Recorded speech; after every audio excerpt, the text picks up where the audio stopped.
Hi, this is Brandon Stilley from thirstgym.com. Today we're talking about an exercise called the tall kneeling bottoms up kettlebell overhead press. This is a great shoulder stability exercise, really going to strengthen your rotator cuff and provide some shoulder stability.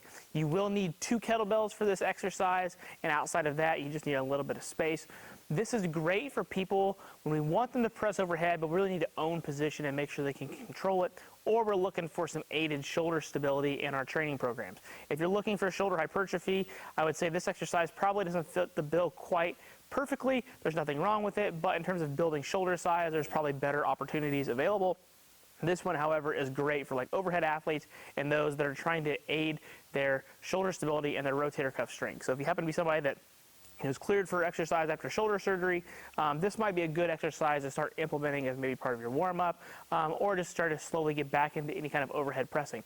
I would make sure that most of your clients fit the bill for good quality overhead pressing. If they do have shoulder pain and issues in history, this may not be the exercise for them. You will want to make sure that it fits the bill for your clients. But so far as everything feels good, what you're going to need is some space, and an RX pad is preferable, or something soft to put your knees on, because we will have both knees down.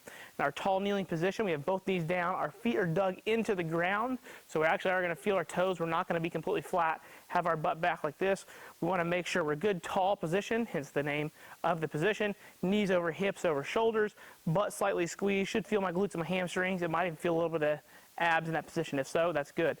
We're going to take both kettlebells, we're going to grab them by the handles, and we're going to bring them up to the start position, which is up here by our heads. Elbows are right underneath the wrists, knuckles are towards the ceiling. The fat bell part of the kettlebell is actually towards the ceiling. So we're not going to have it down here. We actually are going to purposely keep the bells towards the ceiling. Again, feel the glutes and hamstrings, dig the toes in, feel a little bit of abs. And we're going to press both arms together. So we're going to go straight up and back down. Reach towards the ceiling, really squeeze the kettlebells. Make sure we're keeping those hips through, feel a little bit of glutes and hamstrings, and good in control. Once you get your set, then you're good.